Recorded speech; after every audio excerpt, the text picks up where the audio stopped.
자, 오늘 9단원 마지막 내용인데요. 우리 저번 시간까지 해서 여러 가지 현상들, 특히 이 물체들 사이의 충돌 현상을 모멘텀을 이용해서 한번 분석해 봤는데, 자, 이렇게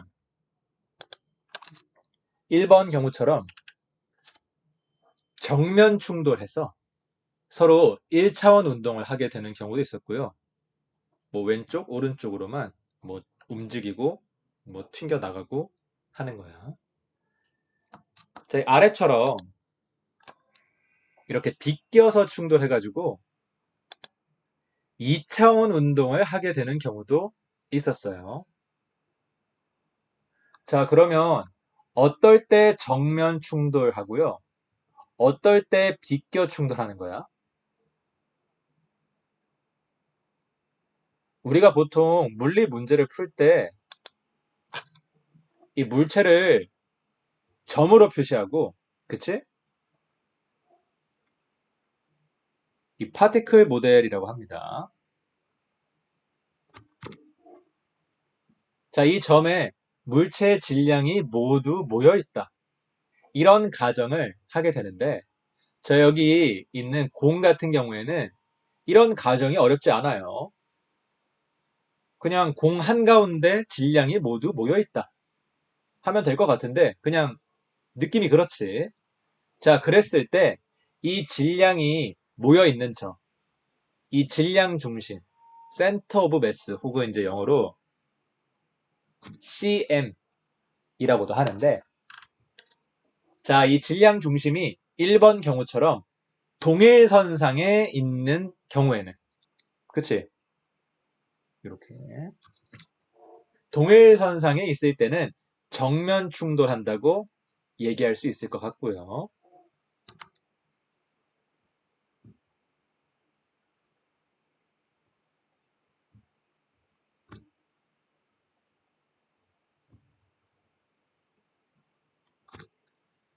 자, 2번 경우처럼 이 CM이 이렇게 동일선상에 있지 않을 때는,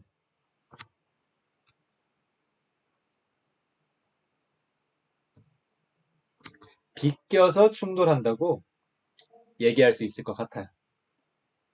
자, 결국 어떤 충돌인지, 뭐 1차원 충돌인지 2차원 충돌인지 이런 충돌의 형태를 파악하기 위해서는 이 물체의 질량 중심이 어디인지 우리가 알 필요가 있다는 말인데, 뭐 아까도 얘기했지만 여기 있는 이 공같이 좀 뻔하게 생긴 물체 같은 경우에는 이게 어렵지 않거든요. 자, 그러면 이런 실제 물체의 질량 중심은 우리가 어떻게 알아낼 수 있을까? 자, 이 자동차가 오른쪽에 있는 이 공에 충돌하는 상황인데요. 자, 정면으로 충돌하는 건지, 뭐 아니면 비껴서 충돌하는 건지, 내가 그게 궁금하대. 자, 그러면 우리 질량 중심을 찾아야겠죠. 자동차의 질량 중심, 이 공의 질량 중심을 파악한 다음에 그 질량 중심들이 동일선상에 있는지 아니면 동일선상에 있지 않은지 확인해 보면 돼. 자, 일단 공의 질량 중심은 뭐 말 그대로 이 공의 중심에 있을 것 같아요. 아, 물론 이것도 수학적인 근거는 없지. 그냥 느낌이야, 느낌. 그래도 왠지 공 중심에 질량 중심이 있을 것 같잖아? 그치? 자, 그러면 자동차는 어때? 느낌이 와? 뭐 여기? 뭐 아니면 여기? 뭐 아니면 뭐 여기? 이건 잘 모르겠죠. 이 생긴 게 너무 복잡해가지고 뭐 공처럼 이렇게 느낌으로 찍을 수가 없어. 안 되는 것 같아. 자, 그럼 어떻게 해야 될까? 자, 우리한테는 수학이 있잖아, 그치? 자, 이 느낌 말고 이 질량 중심을 수학적으로 한번 정의해 봅시다. 자, 처음부터 이렇게 자동차 같이 복잡한 거 하긴 좀 그러니까, 자, 이 공이랑, 자, 이 공이야. 이 곤봉이 충돌하는 상황에서 이 곤봉의 질량 중심이 어디인지 한번 확인해 볼게요. 자, 두 물체의 질량 중심이 동일선상에 있으면 또는 중심과 중심이 충돌하면 어떤 운동을 하게 된다고? 직선 운동을 하게 된다고 했어. 자, 그러면 이 곤봉의 질량 중심은 우리가 어떻게 찾을 수 있어요? 이 곤봉이 직선 운동을 하게 되는 충돌 포인트를 찾으면 되겠죠. 자, 먼저 여기는 어때? 여기 부딪히면 곤봉이 직선 운동할 수 있을까? 아예 안 되겠지. 그치?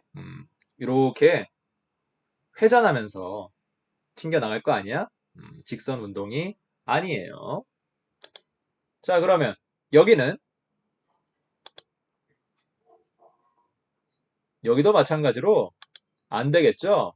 곤봉이 이렇게 회전하면서 튕겨 나가게 될 거야. 그치?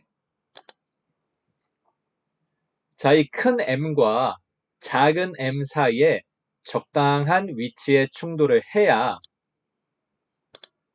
곤봉이 이렇게 직선 운동을 할 수 있을 겁니다. 자, 그래서 바로 이 포인트. 이 포인트가 곤봉의 질량 중심이고요. 자, 이제 이 위치를 수학적으로 표현해주면 되는데, 자, 여기서 M1의 위치를 R1, M2의 위치를 R2라고 하면, 자, 이때 이 질량 중심의 위치, RCM은 이렇게 질량에 대한 위치의 평균이 돼요. 이 결과예요, 결과. 자, 질량에 대한 위치의 평균이라는 말이 무슨 뜻인지 좀 느낌이 와요? 요거 생각해봐. 시험 점수. 자, 100점이 8명이고 90점이 5명일 때 이 전체 인원에 대한 점수의 평균 어떻게 돼? 인원수 곱하기 점수 더하기 인원수 곱하기 점수 한 다음에 전체 인원수로 나눠주면 되죠. 자, 질량에 대한 위치 평균이야. M1이 R1 위치에 있고요. 더하기 M2가 R2 위치에 있어. 자, 이 분자를 전체 질량으로 나눠준 것이다. 그럴듯하지? 음. 자, 이렇게 질량에 대한 위치의 평균이 정말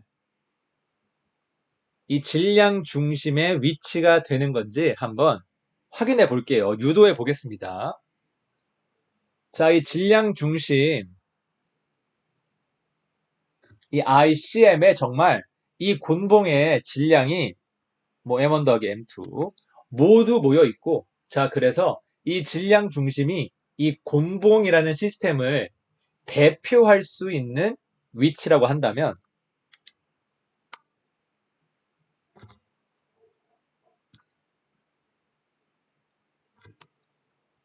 자, 이 곤봉 전체에 대한 물리식이나 내가 이 곤봉에 대해서 어떤 물리식을 세웠을 때나 아니면 요 질량 중심에 대해서 뭐 어떤 물리식을 세웠을 때나 그 두 식이 서로 같아야겠죠.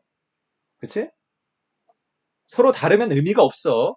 뭐 이렇게 대표 위치를 찾는 보람이 없는 거야. 아니 뭐 물리식이 다른데 뭐 이 대표 위치 찾아서 뭐 할 거야. 실제로 쓰지도 못하는데. 그치? 자, 그러면 요 각각에 대해서 이 모멘텀 한번 구해 볼게요. 먼저 이 곤봉 전체에 대한 모멘텀. 자, 곤봉은 M1이랑 M2로 구성되어 있으니까 자, 이 곤봉의 모멘텀은 M1의 모멘텀 더하기 M2의 모멘텀이 될 거예요. 자, 곤봉의 모멘텀은 M1의 모멘텀 P1 더하기 M2의 모멘텀 P2와 같다. 자, 모멘텀의 정의에서 P1은 M1 곱하기 V1이고요. 그치? P2는 M2 곱하기 V2. 자, 마지막으로 속도의 정의에서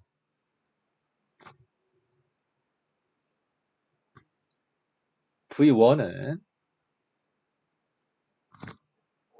M1의 위치 R1을 시간에 대해서 미분한 것과 같고요. 자, V2도 비슷하게 M2의 위치 R2를 시간에 대해서 미분한 것과 같다. 자, 됐죠?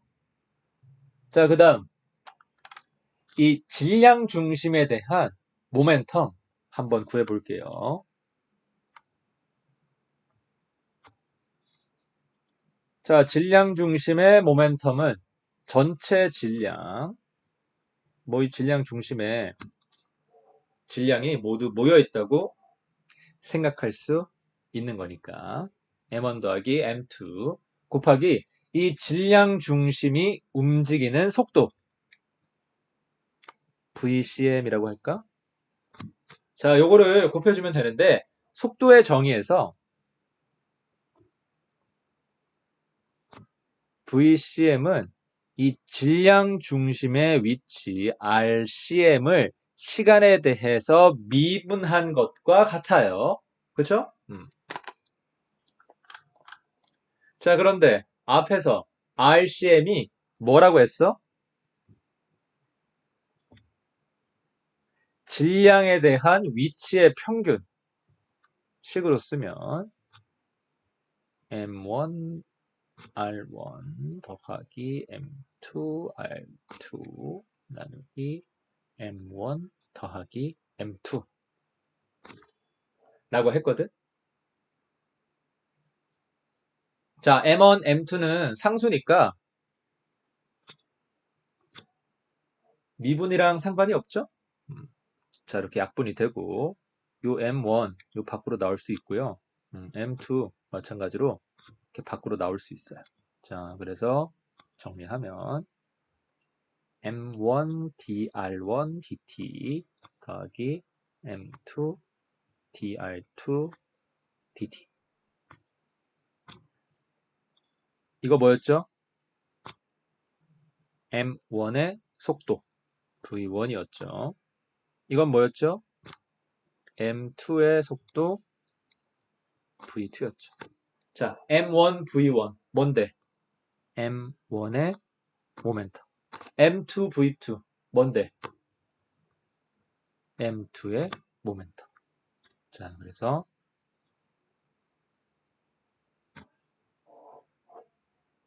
이 질량 중심의 모멘텀이 결국 뭐와 같다?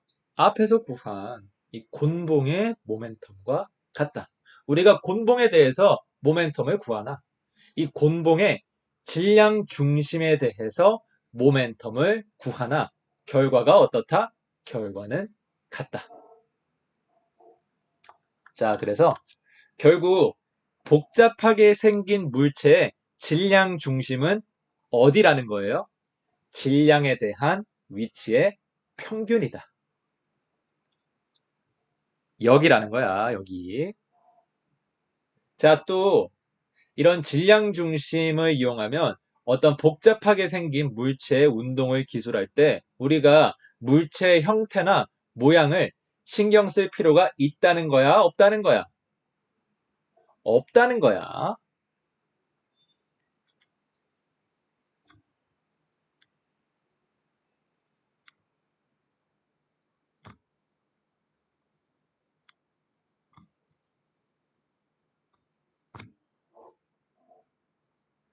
아니, 물체가 어떻게 생겼든 이 질량 중심의 위치를 알아낸 다음에 이 질량 중심 요 점에 대해서 이 물리적인 식을 세워주면 된다는 거예요. 뭐 점이 무슨 모양이 있어, 그치? 점이 무슨 형태가 있어. 자, 그래서 이런 질량 중심 컨셉을 이용하면 우리가 물체의 모양을 신경 쓸 필요가 없다. 뭐 복잡하게 생긴 물체라도 뭐 자동차 같이 질량 중심만 잘 구해주면 우리가 여러 가지 물리적인 식을 간단하게 표현할 수 있다. 자, 그럼 문제 하나 풀어볼게요. 자, 이런 2차원 평면상의 세 개의 질량 M1, M2, M3가 놓여 있어요. 자, M1은 1kg, M2도 1kg, M3는 2kg이고요. 자, 그랬을 때 요 세 개의 질량으로 구성된 이 시스템의 질량 중심을 한번 구해보라고 했어요. RCM을 한번 구해봐라. 자, 늘 그랬던 것처럼 여기서도 마찬가지로 X축 방향과 Y축 방향은 아무 상관이 없습니다. XCM과 YCM, X축 방향의 질량에 대한 위치 평균과 YCM, Y축 방향의 위치에 대한 이 질량 평균, 위치 평균. 자, 요거를 그냥 따로따로 구해주면 돼요. 자, 먼저 XCM부터 한번 구해봅시다. 자, 질량에 대한 X방향 위치의 평균을 구하면 되니까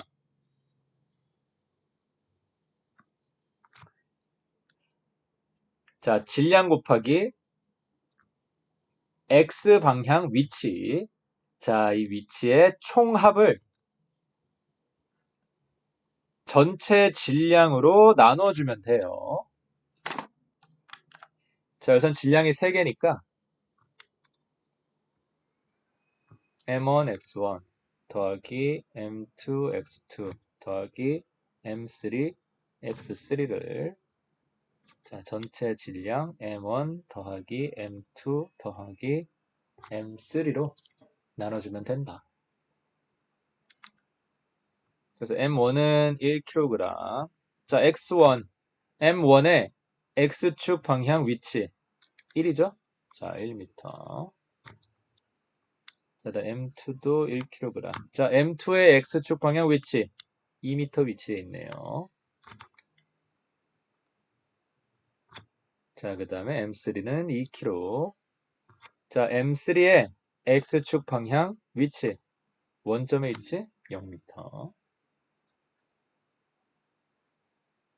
자, 이거를 전체 질량 1kg 더하기 1kg 더하기 2kg으로 나눠주면 된다. 자, 그래서 계산하면 분모는 3kg 곱하기 미터가 되고요. 분자는 4kg. 자, 이렇게 계산하면 0.75 미터가 된다. 단위 어때요? 단위 미터 나오는 거 맞아? 맞지. 위치니까. 자, 그래서 X축 방향에 대한 이 무게 중심은 대략 뭐 한 여기쯤 있나 봐. 0.75니까 얘보다 조금 작은 곳에. 어때요? 그럴듯해? 자, 나 YCM도 이렇게 마찬가지 방법으로 구할 수 있겠지. 질량에 대한 Y 방향 위치의 평균을 구하면 되니까. 자, 질량 곱하기 Y 방향 위치의 총합을 마찬가지로 전체 질량으로 나눠주면 되고요. 뭐 단순 계산이니까 여러분들이 한번 해보세요. 계산해보면 1m 나온다. 자, 따라서 이 시스템의 무게 중심은 X축 방향으로는 0.75, Y축 방향으로는 1, 0.75,1에 위치하고요. 뭐 또는 벡터식으로 쓰면 RCM은 0.75I 더하기 1.0J다. 이렇게.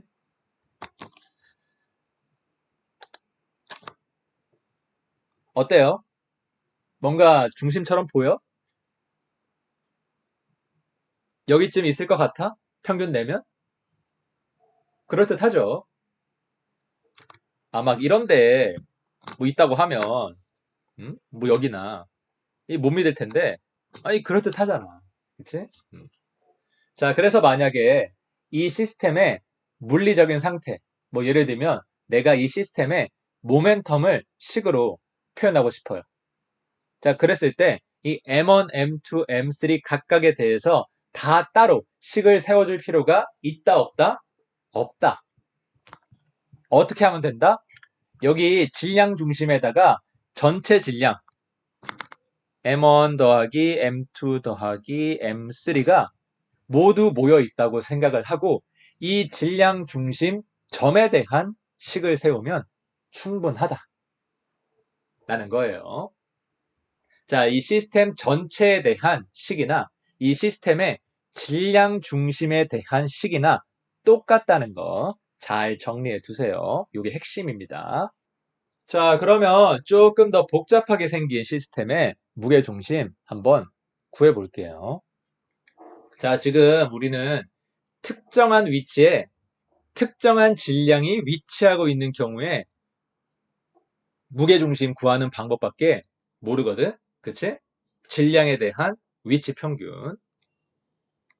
뭐 앞에서 했던 거 다시 한번 그려보면 뭐 M1이 여기, 뭐 M2가 여기, M3가 여기 있으면 자, M1의 위치 R1, M2의 위치 R2, M3의 위치 R3.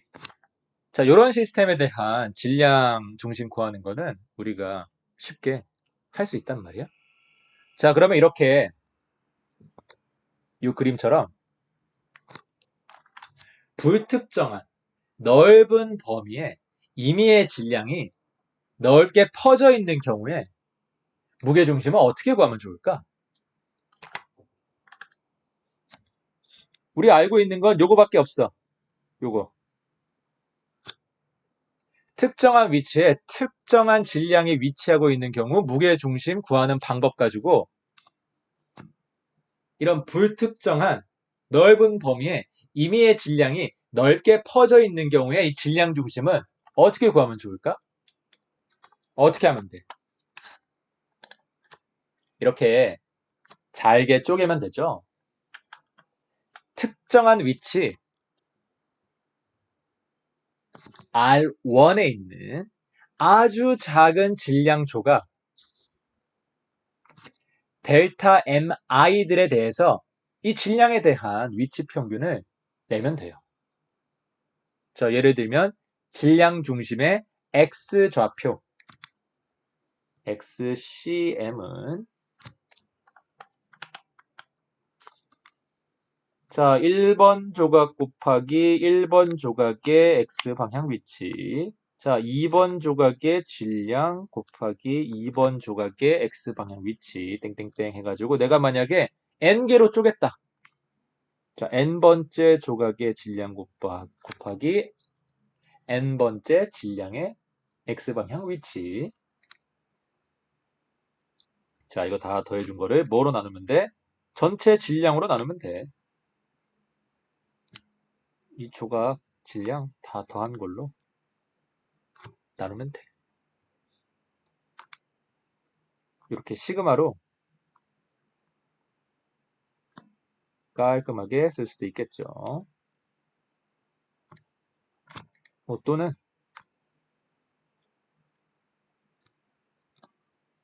이 조각 질량 다 더한 건 이 물체 전체의 질량이 될 테니까 뭐 큰 M이다. 이렇게 쓸 수도 있고요.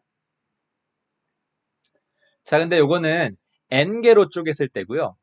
내가 정확한 질량 중심을 구하기 위해서는 이 물체를 몇 조각 내야 돼?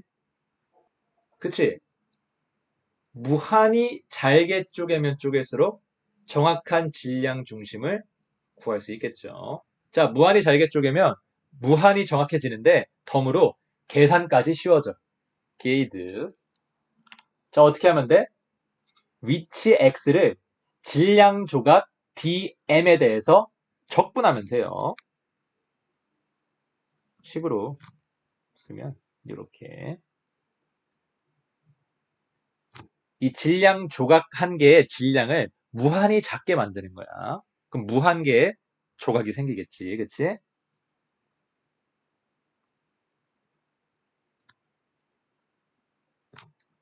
자, 그래서 델타 M이 작아지니까 이게 뭐가 된다? DM이 된다. 자, 물체 전체의 질량은 뭐 상수니까 적분이랑은 상관이 없고요. 자, 요 XI는 뭔데? 각 질량 조각의 X 좌표지, 그치? 그냥 X 곱하기 아주 작은 질량 조각의 질량 DM. 그다음에 시그마는 적분이 되죠. 자, 이런 식으로 우리가 적분을 이용해서 이 질량 중심을 표현할 수 있다. 자, 대상이 3D니까 XCM만 있는 게 아닐 거야. YCM이랑 ZCM도 있을 텐데, 뭐 다시 말하면 Y 방향에 대한 요 질량 중심, 그 다음에 Z 방향에 대한 질량 중심. 자, 마찬가지로 이런 과정을 반복을 해주면 YCM은 이렇게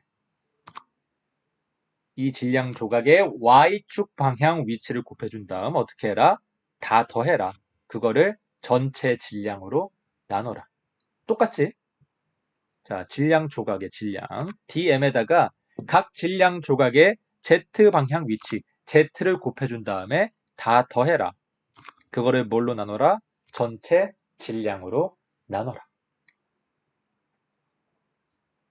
뻔하죠? 자, 이렇게 구한 질량 중심을 우리가 벡터식으로 표현해주면 이렇게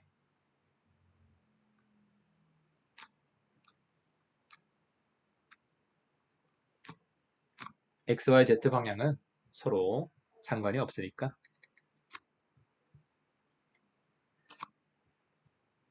자, 이렇게 대입을 해서 I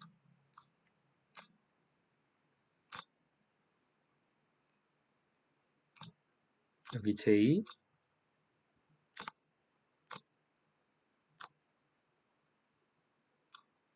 자, 여기 K 있는데 자, n분의 1 요거 다 공통이고요. 자, n분의 1 자, 이 i는 그냥 유닛 벡터잖아, 그치? 이거 안에 있나 밖에 있나 똑같죠? 자, 안으로 집어넣어.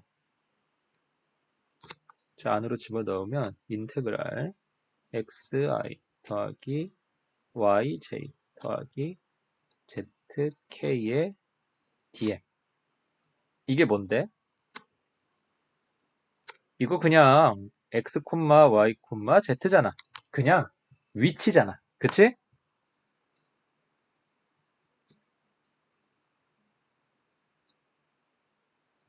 위치 r 벡터.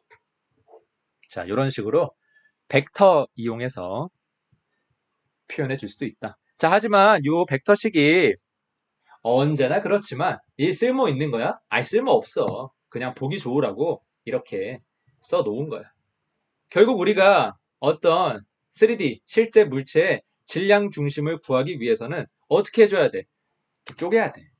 X축, Y축, Z축 나눠가지고 이렇게 각각 X축 방향에 대한 질량 중심, Y축 방향에 대한 질량 중심, Z축 방향에 대한 질량 중심을 다 따로 구해줘야 된다. 자, 그래서 이런 물리적인 개념의 이 적분을 이용한 수학적인 확장. 이제는 좀 익숙하죠? 아, 이런 거 많이 했잖아. 자, 그럼 문제 하나 풀어볼게요. 자, 이런 막대기가 있네요. 라드. 자, 이 막대기의 질량은 큰 M이고요. 자, 길이는 L이래. 자, 두께가 없는 거 보니까 이 두께는 무시할 수 있나 봐. 그냥 길이만 가지고 있는 어떤 물체라고 생각하시면 되겠어요. 그러니까 3D 물체는 아니지, 그치? 자, 그 다음에 유니폼 리니어 매스 덴시티를 갖는다. 이렇게 돼 있는데 이게 무슨 말이냐? 이 막대의 질량이 뭐 총 큰 M인데 뭐 이쪽에는 질량이 좀 많이 모여 있고 이쪽에는 질량이 좀 덜 모여 있고 그렇지 않다는 거야. 이 큰 M이 균일하게 요 유니폼이라는 단어 뜻이 균일이라는 뜻이잖아요. 이 큰 M이 이 막대 전체에 균일하게 퍼져 있다. 한쪽에 쏠려 있지 않다. 라는 뜻이고요. 자, 그때 밀도가 여기는 뭐 부피가 있는 물체가 아니라 길이만 있는 물체니까 단위 길이당 질량을 생각해 줄 수 있겠죠. 그래서 여기에 리니어라는 말이 있는 거야. 이게 이제 선형이라는 뜻인데 이 선이라는 말이 왜 나오냐? 물체가 선 모양이기 때문에 막대 모양이기 때문에 나오는 겁니다. 자, 그래서 단위 길이당 질량이 L분의 큰 M이다. 뭐 당연하죠. 그렇죠? 균일하게 퍼져 있다고 하니까 단위 길이당 질량은 L분의 큰 M이 될 거야. 자, 이런 상황일 때 이 막대의 질량 중심을 구해봐라 라고 했어요. 자, 질량 중심 구할 때 쓸 수 있는 식 뭐밖에 없어? 질량 중심에 정의밖에 없어요. 자, 그런데 여기는 지금 방향이 한 개잖아? X축 방향밖에 없잖아?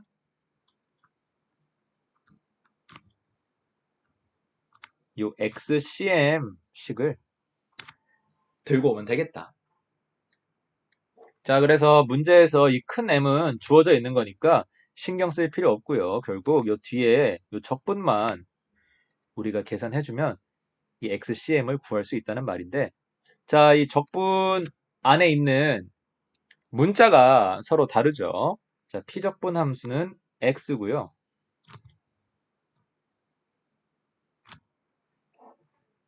이 적분 변수는 M이야.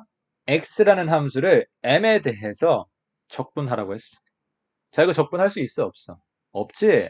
자, 이런 적분 어떻게 해야 돼? 둘 중에 하나야. X를 M에 대해서 표현해 주거나 이 DM을 뭐 DX에 대해서 표현해 주거나. 자, 이 둘 중에 하나를 해야 되는데, 자, 여기서는 요게 더 편합니다. 자, 한번 확인해 볼게요.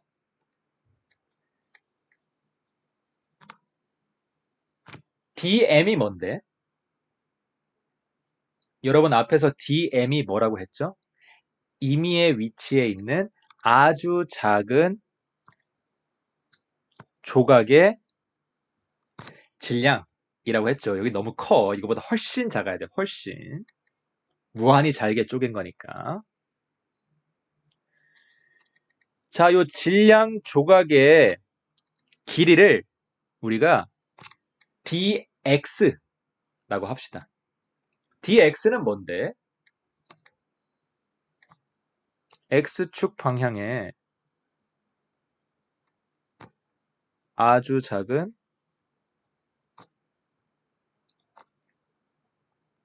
길이 조각이잖아. 어때요? 얼추 의미가 맞죠? dm은 아주 작은 질량 조각이고요.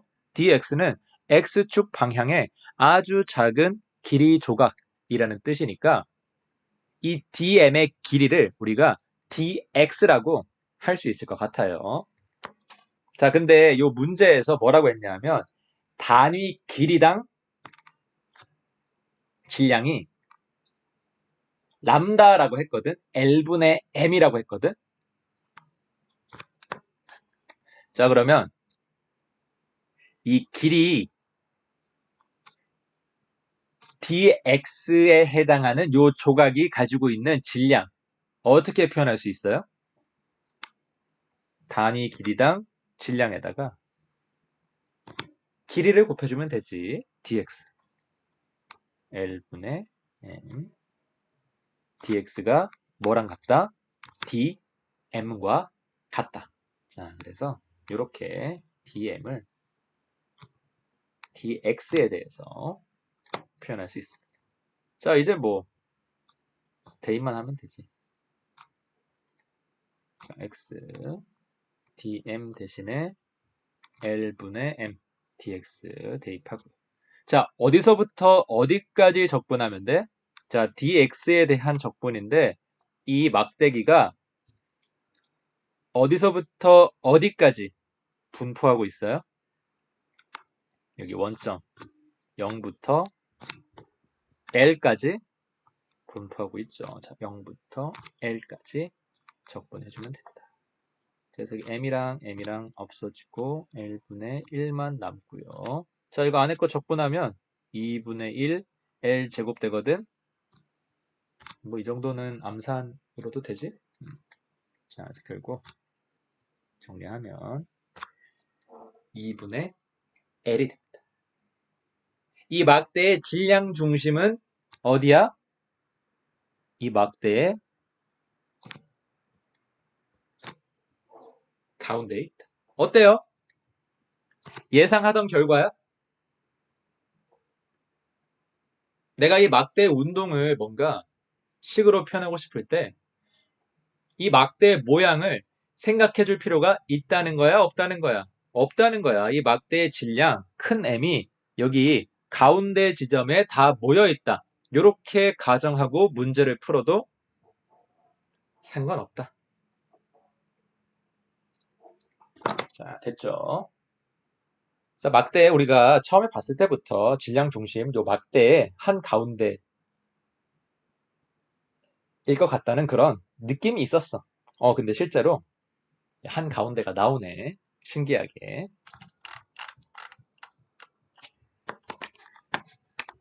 자, 그래서 여러분들 교과서에 보면 뭐 이런 막대 말고도 여러 가지 다양한 물체에 대한 그 질량 중심을 구하는 과정이 잘 설명이 돼 있어요. 한 번씩 확인해 보시고요. 푸는 방법은 다 똑같습니다. 그냥 질량 중심의 정의 이용해서 푸는 거예요. 자, 우리는 그런 계산보다도 그러면 이렇게 이 질량 중심 구해가지고 어디다가 쓰냐? 자, 이 쓸모에 대해서 조금 더 생각해 볼게요.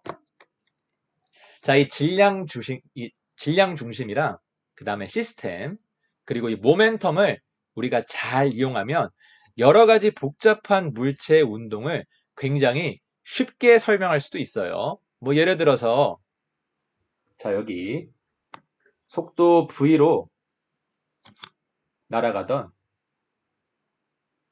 질량 큰 M인 어떤 공 모양의 시스템, 저기 시스템이야.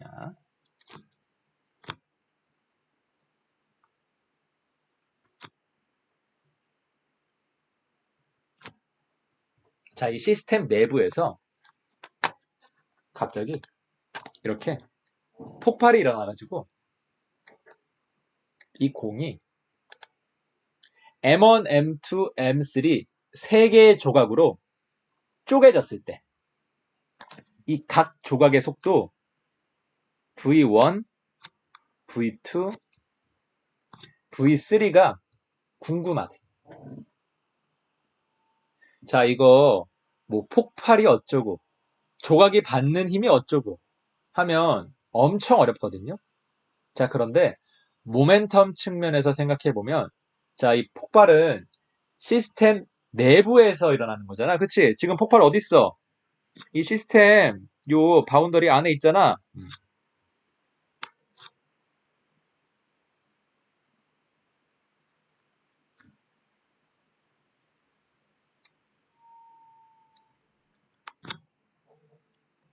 자, 폭발은 시스템 내부에서 일어나는 일이니까 자, 외력이 있어요, 없어요? 지금 이 시스템에 외력이 작용하는 거야, 작용하지 않는 거야? 외력 없죠. 힘을 가할 수 있는 건 폭발뿐인데, 자, 폭발이 시스템 안에서 일어나. 그럼 외력 없지 뭐, 그치? 자, 그러면 모멘텀 보존이 돼요, 안 돼요? 되지. 외력이 없으니까 임펄스도 없을 거고, 자, 따라서 이 시스템의 모멘텀은 시간에 따라 변하지 않을 겁니다. 폭발 전의 모멘텀이나 폭발 후의 모멘텀이나 같을 것이다. 자, 그러면 PI랑 PF 구해볼게요. 자, 먼저 PI. PI는 간단하지? 자, 이게 폭발 전이니까, 뭐, 정확히 얘기하면 이제 폭발 직전. 자, 폭발 직전에 공의 질량, 큰 M에다가 공의 처음 속도 V 곱하면 돼요. 속도의 정의 이용하면, 이렇게 큰 M 곱하기 dr dt다. 라고 쓸 수도 있고요. 자, 다음. PF. 이제 폭발 직후. 자, 얘는 조금 복잡할 수도 있지. 왜? 아니, 세 개로 쪼개져가지고, 이 세 물체의 모멘텀을 다 더해줘야 돼. 이렇게. 1번 물체의 모멘텀, 2번 물체의 모멘텀, 3번 물체의 모멘텀. 각 조각들의 모멘텀을 다 더해줘야 된다. 자, 그런데 우리 좀 전에 뭐라고 했냐 하면, 이렇게 각 조각들의 모멘텀 합이나 이 조각들의 질량 중심의 모멘텀이나 같다고 했거든?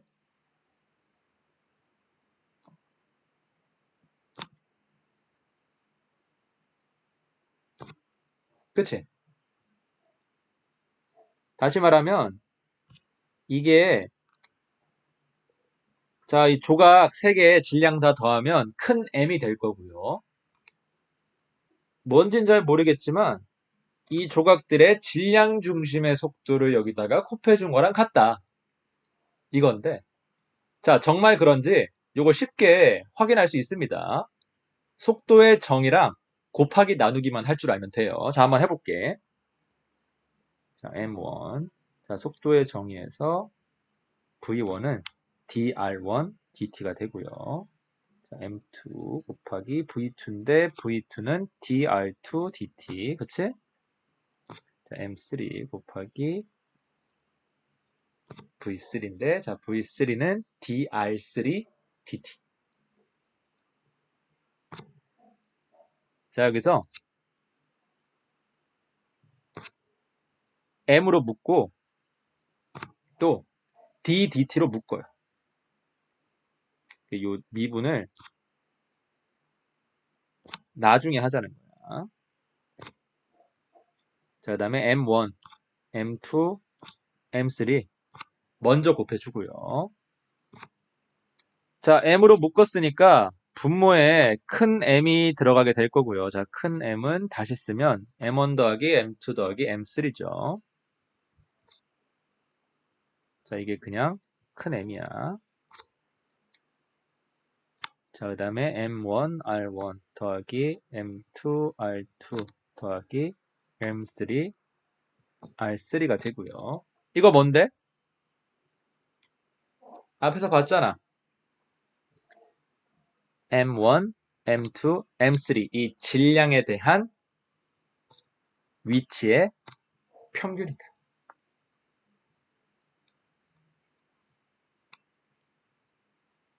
질량 중심 RCM. 자, 그래서 큰 M 곱하기 DRCM DT가 됩니다. DRCM DT가 뭔데? 질량 중심의 시간에 따른 변화. 질량 중심의 속도가 되겠죠. 자, 그래서 어때? 앞에서 우리가 공부했던 결과에 따르면 요 각 조각의 모멘텀 합이나 이 질량 중심의 모멘텀의 값이나 똑같아야 되는데 자, 해봤더니 실제로 이렇게 우리 예상했던 대로 질량 중심 모멘텀이 나오더라. 자, 그래서 이렇게 각 조각에 대해서 모멘텀을 주저리 나열해 놓는 게 아니라 이렇게 깔끔하게 자, 질량 중심에 대해서 표현해 놓으니까 어때요? 보기 좋고 간단하고 괜찮죠? 자, 결국 앞에서 얘기했던 이 모멘텀 보존에 의해서 자, 이 시스템의 모멘텀은 폭발 전후로 변화가 없어. 그래서 PI랑 PF가 같아. PI가 뭔데? M 곱하기 V래. PF는 뭔데? M 곱하기 VCM이래. 이 조각들의 질량 중심의 속도래. 자, 따라서 EM 같은 거잖아. V는 VCM과 같다. 자, 이게 무슨 뜻이야? 자, 이 조각들, 뭐 M1, 뭐 M2, M3, 이 조각들 각각의 움직임은 뭔가 복잡하고 무질서한 것처럼 보일 수도 있지만 이 조각들의 질량 중심의 움직임은 뭐 여기 어딘가 있겠지. 자, 이 질량 중심의 움직임은 폭발 전 이 물체의 움직임과 정확히 같다는 거예요. 이 M1, M2, M3의 질량 중심의 속도는 원래 물체가 움직이던 속도랑 정확히 같다는 거야. 신기하지? 근데 시스템 내부에서 폭발이 일어나건 일어나지 않건 어차피 시스템 내부에서 일어나는 일이기 때문에 이 시스템의 모멘텀에는 전혀 영향을 미칠 수 없다는 거야. 그래서 폭발 후에 이 조각들의 질량 중심의 속도가 폭발 전 이 물체가 움직이던 속도랑 같을 수밖에 없다. 신기하죠? 자, 이거를 잘 이용하면 이런 복잡한 시스템의 움직임도 아주 정확하게 예측을 할 수가 있고요. 자, 대표적인 예가 바로 이 불꽃놀이입니다. 자, 이런 불꽃놀이용 폭죽을 디자인하는 데 있어서 이 질량 중심에 대한 모멘텀 측면의 해석이 매우 중요합니다. 왜냐하면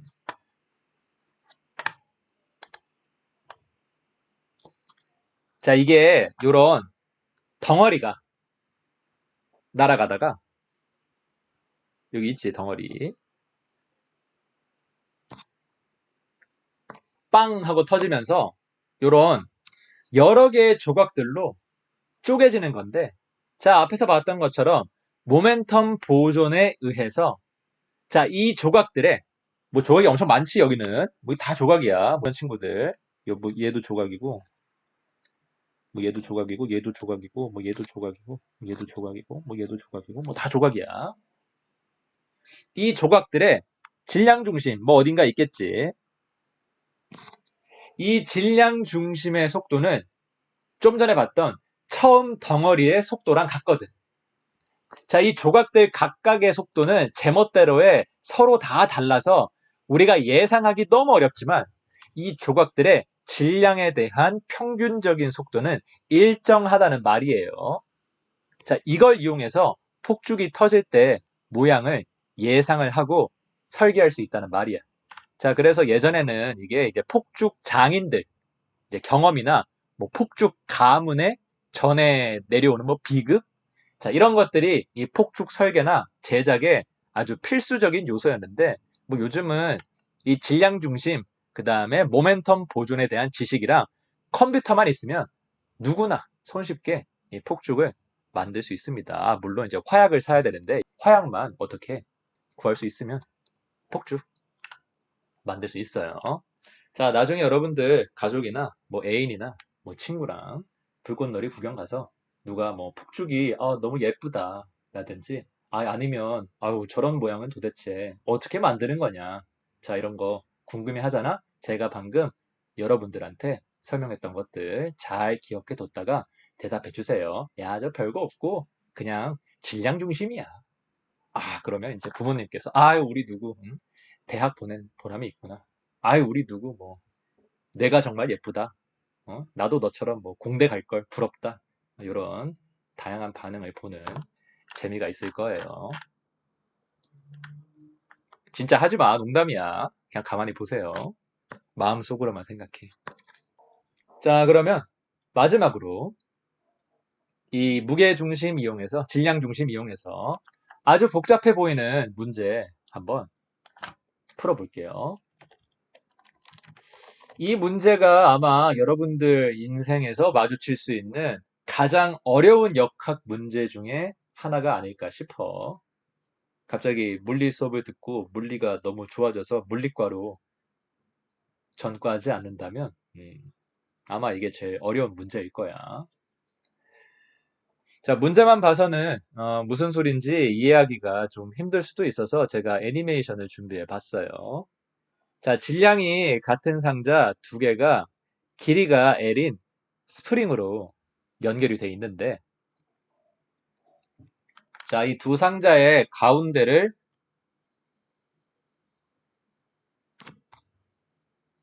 원점으로 두고요. 자, 이 상자의 위치를 각각 뭐, 이 왼쪽 상자를 이제 마이너스 A. 자, 마이너스 A는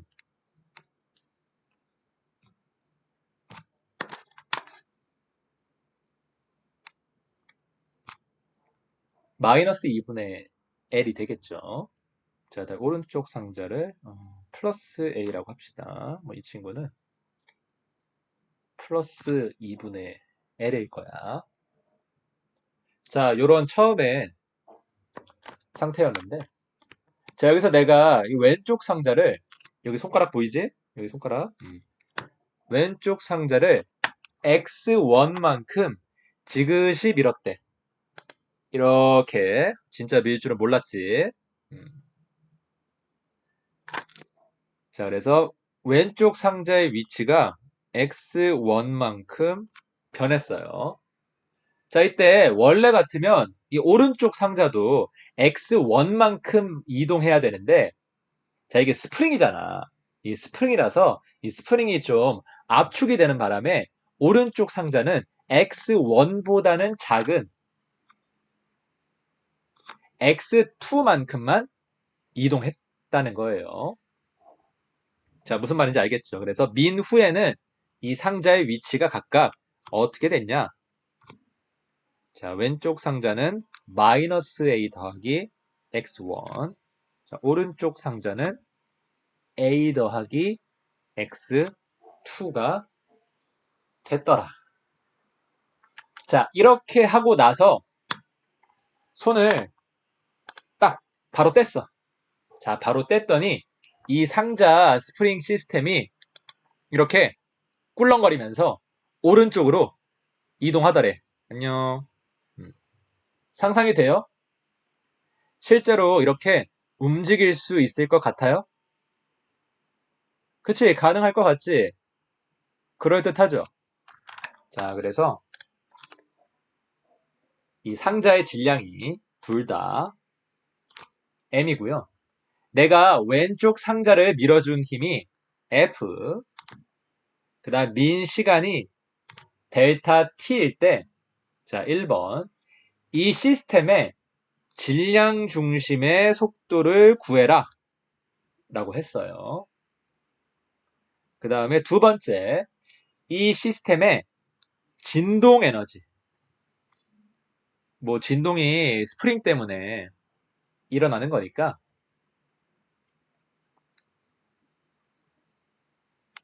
이 진동 에너지는 스프링과 관계된 에너지일 거예요. 자, 그리고 아까 애니메이션에서도 봤겠지만 실제로 이 상자 두 개가 이 상자 사이에 있는 스프링이 늘어났다 줄어들었다 하면서 진동하고 있기 때문에 이 진동 에너지가 존재할 것 같아요.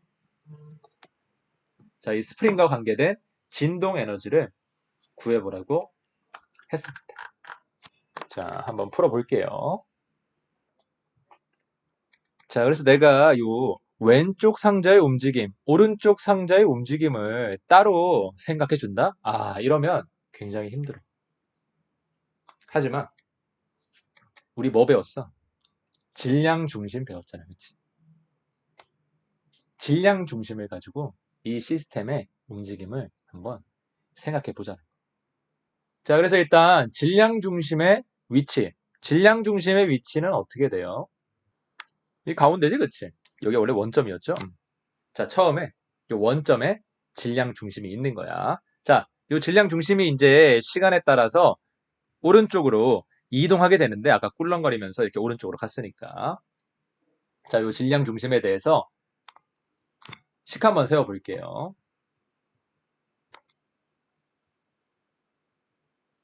자, 일단 시스템을 정해줘야 되는데, 자, 시스템, 요 왼쪽 상자, 오른쪽 상자, 이렇게 두 개 넣도록 하고요.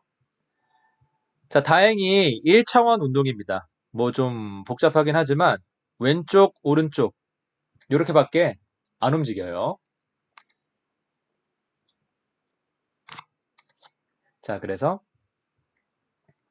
네, 모멘텀식 세워줄 건데, X축 방향 모멘텀에 대해서만 생각해주면 되고요.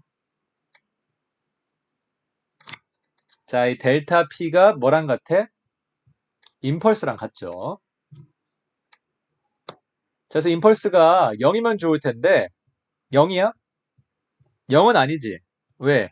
내가 이 시스템에 이렇게 힘을 가해주잖아. 앞에 시간도 나와 있었어요. 델타 T라고. 자, 그래서 임펄스가 0은 아니다. 자, 그러면 이 구체적으로 식 한번 세워볼게요. 델타 P는 PF 빼기 PI고요. 자, PF는 어떻게 되지? 내가 힘을 줘가지고 이 친구가 움직인다고 했단 말이야. 자, 움직이는 속도가 뭐 얼마인지는 모르겠지만, 자, 질량 2m에, 자, 이 m과 m의 속도를 따로 생각해주지 않을 거야. 이 시스템의 질량 중심의 속도로 합쳐서 생각해 줄 거야. 그래서 얼마만큼의 속도로 움직이는지는 잘 모르겠지만, 이 VCM만큼의 속도로 이 질량 중심이 움직인다고 하자. 자, 그 다음에 이 시스템의 전체 질량은 2m이 될 거고요. 자, 그 다음에 PI는 뭐 PI는 내가 밀기 전이니까 그치? 정지에 있다고 했어. 가만히 있잖아. 자, 0. 그 다음에 임펄스. 자, 임펄스는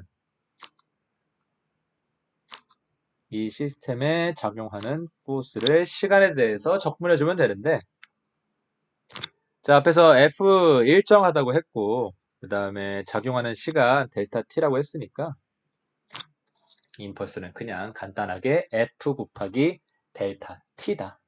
이렇게 표현할 수 있을 거예요.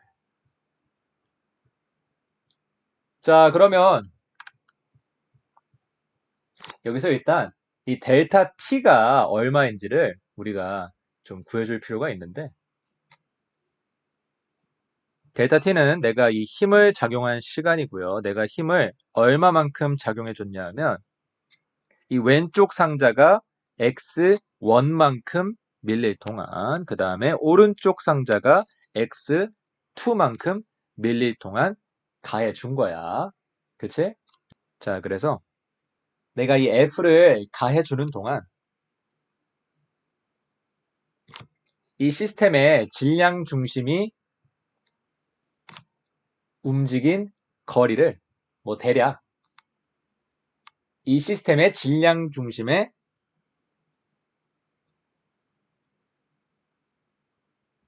평균 속도로 나눠주게 되면 이 델타 T를 우리가 구할 수 있을 것 같아요. 지금 힘이 작용하고 있는 상황이기 때문에 속도가 변해서 델타 T를 구하기 위해서는 평균 속도로 나눠주는 거야. 물론 이렇게 안 하고 앞에 그 4단원, 5단원에서 배웠던 것처럼 그냥 걸린 시간을 뉴턴 법칙 가지고 구할 수도 있습니다. 근데 뭐 그렇게 어렵게 할 필요 없고 지금은 이 모멘텀식이 중요한 거니까 이 시간은 그냥 거리 나누기 평균 속도로 구하는 걸로 할게요. 자, 그래서 이 질량 중심의 거리 변화, 내가 힘 F를 가하는 동안 이 질량 중심이 움직인 거리, 지금 원래 원점에 있던 게 뭐 한 지금 여기까지 갔는데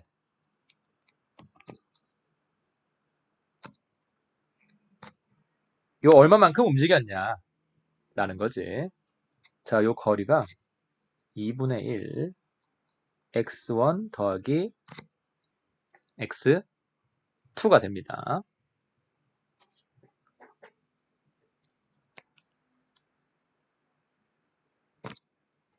뭐 어렵지 않게 증명할 수 있어요. 자, 왼쪽 상자의 원래 위치를 우리가 마이너스 A, 오른쪽 상자를 플러스 A라고 하기로 했는데, 자, 힘 F를 가한 후에는 왼쪽 상자의 위치가 마이너스 A 더하기 X1, 오른쪽 상자의 위치가 A 더하기 X2가 되는 거고요. 자, 요 왼쪽 상자와 오른쪽 상자의 가운데, 중간 지점이 바로 질량 중심의 위치가 되는 거죠. 아니, 물론, 이거 해가지고 계산해봐도 되는데, 아이, 뭐 이거 상자 두 개 왼쪽에 똑같은 거 달려 있으면 질량 중심 그 한 가운데겠지, 그치? 이게 느낌 오죠, 그쵸? 계산 하나, 이런 단순한 시스템의 경우에는 느낌으로 그냥 찍나, 결과는 다르지 않습니다. 똑같아요. 뭐 계산해 보실 분들은 한번 계산해 보시고요. 자, 그래서 요 두 개의 중간 지점이니까 마이너스 a 더하기 x1 더하기 a 더하기 x2를 반으로 나눠주면 돼. 그래서 a 없어지니까 2분의 1 x1 더하기 x2가 나오죠. 자, 그래서 거리는 x1 더하기 x2고. 자, 그다음에 평균 속도를 구해줘야 되는데, 자, 처음엔 정지해 있었고요. 그 다음에 일정한 힘이 작용하는 거야. 가속도가 일정한 경우니까, 그 다음에 요 상자 시스템이 튀어나가는 속도를 우리가 VCM이라고 하기로 했죠. 자, 0부터 VCM까지 속도가 이렇게 일정하게 증가할 겁니다. 그래서 F가 작용하는 동안, 다시 말하면 델타 T 동안 이 질량 중심의 속도가 0부터, 여기가 델타 T겠죠?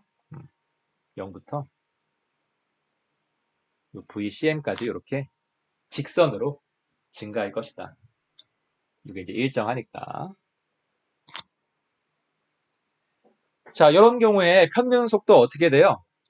평균 속도. 그냥 요 가운데 속도겠지? 속도가 일정하게 증가하고 있기 때문에.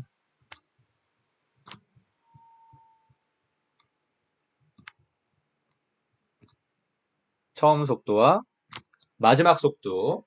이 상자가 손가락에서 벗어나서 튀어나가는 그 순간의 속도 VCM. 자, 요 두 속도의 평균이 바로 평균 속도가 될 것이다. 자, 다시 한번 얘기하지만 이렇게 안 하고 그냥 뉴턴 법칙 이용해서 델타 T를 구하는 방법도 있어요. 뭐 그게 더 편하신 분들은 그렇게 하세요. 자, 그래서 이제 이게 중요한 게 아니라서 그냥 적당히 계산하고 넘어가는 거야. 자, 그래서 이렇게 지워주면 VCM 분의 X1 더하기 X2가 델타 T가 됩니다. 자, 그래서 요거를 델타 T 여기 자리에다가 대입을 해주면 좌변은 2m 곱하기 VCM이었고요. 여기 있지? 자, 우변은 F 곱하기 X1 더하기 X2 나누기 VCM이 되고요. 그래서 VCM 구하는 게 목적이니까 VCM에 대해서 정리해주면 VCM 제곱 F 곱하기 X1 더하기 X2 나누기 2M. 자, 그래서 VCM은 뭐다? 루트 F X 더하기 X2 나누기 2M.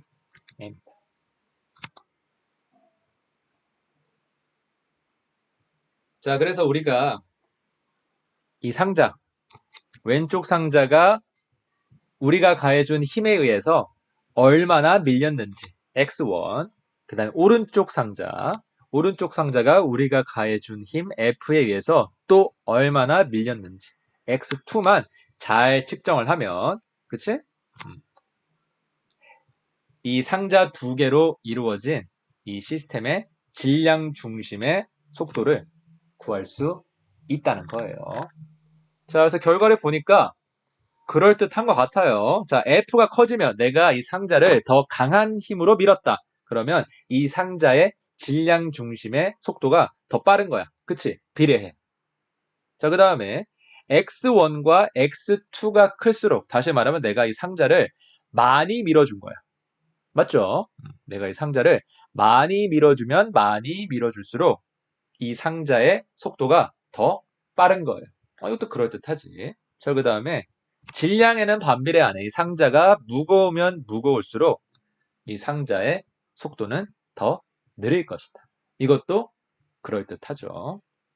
자, 특이한 거는 얘가 뭐 F나 뭐 X나 N에 정비례하는 게 아니라 이 루트에 비례하더라. 이거는 우리가 물리적으로 이 현상을 해석해보지 않으면 알 수 없는 거야. 자, 요런 특이한 점이 있더라. 자, 그래서 요 상자를 뭐 왼쪽 상자, 오른쪽 상자 해가지고 각각 뭔가 설명하려고 했다면 굉장히 식이 복잡하고 또 어려웠을 텐데 이렇게 질량 중심 컨셉을 이용을 하면 아주 쉽게 해석을 할 수 있다. 자, 이렇게 정리하시면 되겠고요. 자, 그 다음에 두 번째 문제는 이 진동 에너지를 구해봐라 라는 문제였죠. 자, 에너지니까 뭐 당연히 에너지에 대한 시스템이 필요할 거고요. 자, 에너지에 대한 시스템은 이 상자 두 개 더해서 추가적으로 이 스프링이 필요할 것 같아요. 앞에서 모멘텀 얘기할 때는 이 스프링의 질량은 무시할 수 있으니까 모멘텀 빵이잖아. 그래서 뭐 굳이 고려하지 않았는데 자, 이 에너지의 경우에는 질량이 0이라도 이 시스템에 엘라스틱 포텐셜 에너지가 있기 때문에 이 스프링을 시스템 안에 꼭 넣어줘야 됩니다.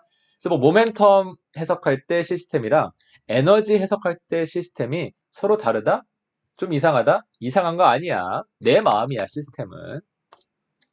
각 상황별로 적절한 시스템을 정해서 사용하시면 되고요. 그 다음에 혹시 여기서 이 지구는 안 들어가나요? 지구? 넣어도 돼. 넣어도 되는데 지금 봐봐. 지구가 쓸모가 있을까? 지구가 쓸모가 있는 상황은 그래비테이셔널 포텐셜 에너지가 필요한 상황인데 자, 지금 물체들의 높이가 변하지 않죠? 지구에 대한 상대적인 위치가 변하는 상황은 아니죠. 자, 그래서 지구는 넣어줘도 되는데 굳이 필요가 없어서 여기서는 무시하기로 합시다. 자, 그러면 시스템의 에너지. 자, 시스템의 에너지는 자, 먼저 왼쪽 상자 의 키네틱 에너지. 그 다음에 왼쪽 상자에 자, 복습하는 겸치고 들으세요. 그래비테이셔널 포텐셜 에너지. 자, 왼쪽 상자의 엘라스틱 포텐셜 에너지. 왼쪽 상자의 인터널 에너지. 자, 그다음에 더하기 오른쪽 상자 스프링에 대해서도 쭉 써주면 되는데 자, 쳐낼 거 쳐내고 갑시다. 자, 왼쪽 상자의 키네틱 에너지. 이거 중요해? 중요하지. 왼쪽 상자 움직이고 있거든. 자, 왼쪽 상자의 그래비테이셔널 포텐셜 에너지. 나 시스템에 지구 넣지도 않았어. 자, 왼쪽 상자의 엘라스틱 포텐셜 에너지. 이거 중요해? 안 중요해. 모양이 뭐 바뀌겠어? 자, 그 다음에 왼쪽 상자의 인터널 에너지. 아이, 뭐 온도 뭐 얼마나 바뀌겠어. 그치? 안 중요해. 자, 그래서 왼쪽 상자의 키네틱 에너지만 중요한 상황이고요. 자, 오른쪽 상자. 자, 오른쪽 상자도 마찬가지로 M'이라고 합시다. 오른쪽 상자의 키네틱 에너지만 중요한 상황이겠죠. 자, 그 다음에 마지막으로 스프링. 스프링은 어떤 에너지만 중요할까? 이 문제에서 얘기한 바이브레이션 에너지. 이 스프링이 진동하는 데 따른 에너지. 스프링의 엘라스틱 포텐셜 에너지만 중요하겠죠. 자, 그래서 우리가 이런 식을 얻을 수 있습니다. 자, 그래서 요게 뭐랑 같은 거야? 이게 워크랑 같은 거야. 외부에서 들어오는 워크와 같다. 자, 지금 워크가 있는 상황이야, 없는 상황이야? 워크가 있는 상황이죠. 내가 이 시스템을 힘 F로 밀어줬대잖아. 얼마만큼? X1만큼 밀어줬대잖아. 자, 그래서 이렇게 벡터 폼으로 계산해도 되지만 지금 힘 일정한 상황이고요. 힘 가하는 방향, 그 다음에 이 M이 움직이는 방향 다 같으니까 그냥 F 곱하기 X1이라고 쉽게 계산해도 괜찮겠습니다. 자, 그 다음에 요 상자 두 개의 키네틱 에너지 있지. 자, 우리가 질량 중심이라는 개념을 정의를 했었는데, 뭐 지금까지는 이 질량 중심을 모멘텀에 대해서만 쓰긴 했지만, 자, 이 질량 중심은 뭐라고? 자, 어떤 물체들을 대표할 수 있는 지점이야. 그래서 왼쪽 상자, 오른쪽 상자에 대해서 우리가 각각 식을 세워주나, 아니면 이 두 상자의 질량 중심에 대해서 식을 세워주나 똑같다고 했어요. 자, 에너지도 그렇습니다. 이거 쉽게 확인할 수 있어요. 그냥 계산해보면 돼. 자, 에너지도 마찬가지로 왼쪽 상자, 오른쪽 상자에 대해서 각각 키네틱 에너지를 구해주나 아니면 이 두 상자의 질량 중심에 대한 키네틱 에너지를 구해주나 그 결과가 똑같아요. 자, 지금 이 문제는 왼쪽 상자, 오른쪽 상자의 속도를 각각 따로 구하기가 굉장히 힘들기 때문에 이거 확인하는 게 좀 어려운데 여러분 앞에 돌아가서 쉬운 문제 갖다가 한번 계산해 보세요. 똑같습니다. 자, 그래서 결국 이 질량 중심의 키네틱 에너지 더하기 스프링의 엘라스틱 포텐셜 에너지. 요게 아마 스프링의 진동 에너지가 되겠죠? 문제에서 얘기한 진동 에너지 값이 될 것이다. 자, 이게 뭐랑 같다? 워크 F 곱하기 X1이랑 같다. 자, 그래서 구체적으로 자, 나중 KCM 빼기 처음 KCM 더하기 나중 엘라스틱 포텐셜 에너지 빼기 처음 엘라스틱 포텐셜 에너지가 워크랑 같다. 자, 나중이라고 하면 내가 힘 F로 X1만큼 밀어준 후가 되겠고요. 그치? 밀어준 후. 이제 이게 이제 밀기 전이 되겠죠. 밀기 전. 자, 그래서 아까 밀어준 후의 속도가 VCM이라고 했으니까 자, KCM은 2분의 1. 자, 상자 두 개니까 2M. 자, 이 EM으로 이루어진 시스템이 VCM으로 움직이고 있다고 했고요. VCM의 제곱. 자, 나 밀기 전에는 정지해 있었죠? 빵. 자, 더하기. 스프링은 길이가 얼마나 변한 거야? 내가 F로 밀어주는 과정에서 자, 밀어준 후에 스프링의 길이가 지금 봐봐. 이렇게 줄어들었잖아? 원래는 이만큼이었는데. 자, 얼마나 줄어든 거야? 스프링의 길이가 얼마나 변한 거야?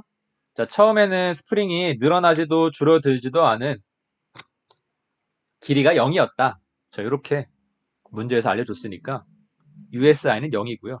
자, USF에서 이 스프링이 얼마나 줄어들었는지만 우리가 구해주면 되는데 자, 여기서 보면 자, 왼쪽 상자가 X1만큼 움직이면서 스프링을 X1만큼 압축을 시켰고요. 오른쪽 상자가 오른쪽으로 X2만큼 가면서 스프링을 X2만큼 팽창시켰어요. 그치? 자, 그래서 X1만큼 압축에 X2만큼 팽창됐으니까 결국 이 스프링은 X1 빼기 X2만큼 압축이 됐다. 자, 이렇게 결론을 내릴 수 있고요. 자, 그래서 뭐 스프링의 스프링 컨스탄트가 뭐 얼마인지 모르겠지만 2분의 1 K X1 빼기 X2 요거의 제곱. 자, 처음에는 늘어나 있지도 줄어들지도 않은 요 거리 해가지고 자 이런 식을 얻을 수가 있고요. 자 문제에서는 근데 뭐 이 K나 뭐 X1 빼기 X2를 구하라고 한 게 아니라 그냥 요 진동 에너지를 구하라고 했으니까 뭐 굳이 이렇게 뭐 X1 빼기 X2 쓸 필요 없이 그냥 스프링에 저장된 마지막에 저장된 요 엘라스틱 포텐셜 에너지를 구해주면 되겠다. fx1에다가 2분의 1 em vcm 제곱을 빼주면 되겠다. 자, 이만큼의 엘라스틱 포텐셜 에너지가 이 스프링에 저장이 된다. 내가 힘 F로 왼쪽 상자를 x1만큼 밀어주는 과정에서 이만큼의 엘라스틱 포텐셜 에너지가 이 스프링에 저장이 된다. 그래서 앞에서 구한 VCM 있죠? VCM이 루트 F x1 더하기 x2 나누기 2m이었는데 자 요거를 여기 대입하고 정리하면 F 곱하기 x1 빼기 x2 나누기 2만큼의 엘라스틱 포텐셜 에너지 변화가 생긴다. 자, 이런 결론을 얻을 수가 있습니다. 자, 그래서 이것도 어때요? 그럴듯해? 결과 해석 한번 해볼까? 자, 일단 이 스프링에 저장되는 엘라스틱 포텐셜 에너지는 힘 F에 비례해. 내가 왼쪽 상자를 강하게 밀어주면 강하게 밀어줄수록 더 큰 엘라스틱 포텐셜 에너지가 저장이 된다는 거예요. 그럴듯하죠. 뭐 당연히 내가 일을 더 열심히 해주면 더 큰 힘으로 해주면 당연히 엘라스틱 포텐셜 에너지가 더 많이 저장이 되겠지. 자, 그 다음에 x1 빼기 x2에 비례하네요. 아까 x1 빼기 x2가 뭐라고 했어? 이 스프링이 압축된 정도라고 했었죠? 아, 스프링이 압축된 정도가 크면 클수록 이 스프링에 저장된 엘라스틱 포텐셜 에너지가 더 커지는구나. 이것도 그럴듯하죠. 맞는 것 같아. 네, 신기한 거는 여기 아래 2가 있다는 거. 이거는 내가 물리적으로 이 현상을 해석해보지 않으면 알 수 없는 결과인 거죠. 자, 여기서 이런 식으로 2분의 1 K 뭐 X1 빼기 X2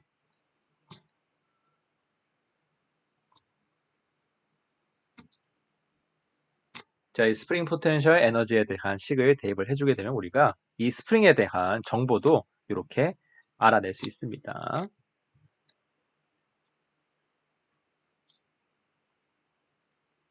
나눠주면 x1 빼기 x2분의 f가 바로 k다. 이거 어디서 많이 보지 않았어? f는 k 곱하기 x1 빼기 x2. 스프링에 작용하는 힘은 뭐랑 같다? 스프링 컨스탄트 곱하기 스프링이 압축된 정도와 같다. 이거 뭐야? 이거 후계 법칙이잖아. 앞에서 우리가 확인했던 결과 그대로 다시 나오죠. 자, 이렇게 스프링 양 끝에 상자가 매달려서 출렁출렁 거리면서 오른쪽으로 가는 현상. 굉장히 복잡한 현상인데 우리가 이 시스템의 질량 중심을 이용해서 한번 해석해 봤습니다. 자, 잘 정리해 두시고요. 자, 9단원은 여기까지고요. 자, 이게 숙제 문제인데 숙제 문제 한 번씩 풀면서 복습해 보세요.